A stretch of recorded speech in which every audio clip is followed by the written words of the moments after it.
2 days ஆச்சு video upload பண்ணி. Video shoot மட்டும் தான் பண்ணி வச்சுருந்தேன். எடிட் பண்ணவே டைம் இல்லை. என்ன ரீசன்னா 3 days கண்டினியூவாக ஹாஸ்பிட்டல் போன மாதிரி இருந்தது. ஃபர்ஸ்ட் டே வந்து ஜிஹெச் போயிருந்தோம். ஜிஹெச் போகிறதா பிளானே இல்லை. பட் வந்து ஒரு 3 times மேலே கால் பண்ணிட்டாங்க, ஜென்ரல் செக்கப்புக்காச்சும் வந்துட்டு போங்க அப்படின்னு சொல்லிட்டு. சரி, அதுக்கு மேலே என்னால் அவாய்ட் பண்ண முடியல, அதனால் போயிட்டு வந்துடலாம் அப்படின்னு சொல்லிட்டு ஃபஸ்ட்டு ஜிஹெச் போனோம். 9:30க்கெலாம் போயிட்டு 12 o'clock வந்து ரிட்டன் வந்தோம். பட் வரும்போதே எனக்கு பயங்கர டயர்டு. அங்கே போயிட்டு சும்மா தான் வந்து உட்காந்துருக்கிற மாதிரி இருக்கும். ஆனால் ஹாஸ்பிட்டல் போனோம் அப்படின்னாலே எங்கேருந்து அந்த டயர்டு வரும்னே தெரியல.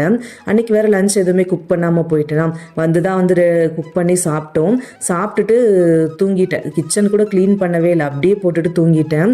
அதுக்கப்புறமா ஒரு 6 o'clock எழுந்தான் வந்து வேலையை பார்க்க ஸ்டார்ட் பண்ணேன். 2 பேருமே வந்து வெளியே கிளம்பிட்டாங்க.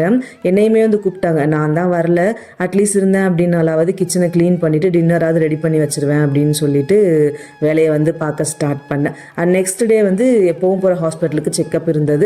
3rd day பிளட் டெஸ்ட் கொடுக்கணும் அப்படின்னு சொல்லியிருந்தாங்க. இந்த மாதிரி 3 நாளுமே வந்து ஹாஸ்பிட்டல் விசிட்லேயே முடிஞ்சு போச்சு. அன்றைக்கி நைட் வந்து இட்லிக்கு மாவாட்டி வச்சுட்டு தான் வந்து போயிருந்தேன். அதனால் இட்லி ஊற்றிட்டு கொத்தமல்லி சட்னி வந்து ரெடி பண்ணேன். அன்றைக்கி ஃபுல்லாக வந்து கிச்சன் அப்படியே போட்டு வச்சது. நைட் ஃபுல்லாக க்ளீன் பண்ணி விட்டுட்டு தூங்க போகும்போது கிச்சனை நல்லா க்ளீனாக பார்க்கும்போது தான் மனசுக்கு ஒரு நிம்மதியாக வந்து இருந்துச்சு.